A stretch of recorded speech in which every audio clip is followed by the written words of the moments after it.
Ceci est un texte à communiquer de l'Association nationale de police judiciaire. Bonjour à tous. En ce moment même, dans 36 villes de France et d'outre-mer, nous sommes des milliers rassemblés à l'appel de l'ANPJ pour défendre et soutenir la police judiciaire et l'investigation. Cette date n'a pas été choisie par hasard. Le DGPN devait se rendre aujourd'hui à Versailles, siège de notre association et de la première brigade mobile.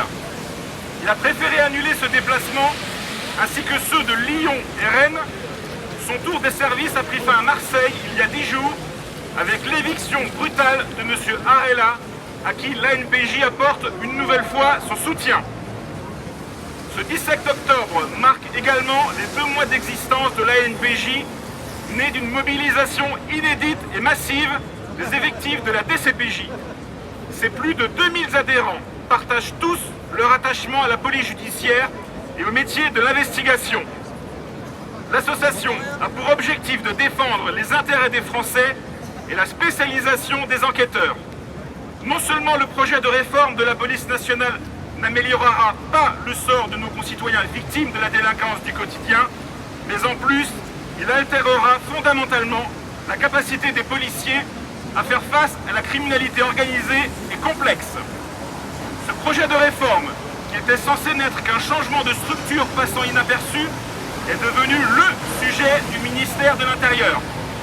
Les magistrats et les avocats nous soutiennent. Les médias sont mobilisés. Les parlementaires ont décidé de la mise en place de 3 commissions d'information et les inspections générales de l'administration, de la police et de la justice sont chargées de réaliser des audits. C'est l'action de l'ANPJ qui a rendu tout cela possible. Les 19 membres de son conseil d'administration font preuve d'un engagement sans faille pour porter la voix de ses adhérents. Leur implication et leur détermination sont celles qu'on retrouve dans les enquêtes traitées par la police judiciaire. Ces policiers disséminés partout en France ne se connaissent que depuis cet été et pour la plupart ne se sont jamais rencontrés.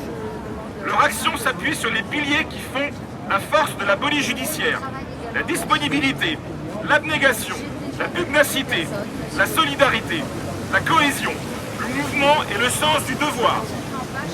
En attendant les résultats des audits, des commissions et des élections professionnelles, la NPJ ne sera pas inactive. Elle continuera de réclamer la place qu'elle mérite à la table des discussions pour porter la parole des professionnels de l'investigation de manière constructive et apaisée. Forte des retours d'expérience des directions territoriales ultramarines et des sites pilotes en métropole, elle démontrera que partout où la réforme est appliquée, de nombreux problèmes se posent et aucun de ceux préexistants n'est résolu. Elle proposera un projet ambitieux et cohérent pour tirer l'investigation vers le haut et rendre à tous nos concitoyens le service public qu'ils méritent. La NPJ remercie très sincèrement de leur présence tous les effectifs de police, en fonction ou retraités, les organisations syndicales, les magistrats, les avocats, les élus, les sympathisants et les médias. Sans vous tous, notre combat serait resté invisible et inaudible. En attendant, collègues, actifs, administratifs, techniques et scientifiques, jour et nuit, partout en France, continuons à travailler pour la sécurité des Français, aux côtés de la sécurité publique, avec le professionnalisme qui nous caractérise. Vive la police judiciaire et vive la police nationale! Bravo. Bravo. Ouais.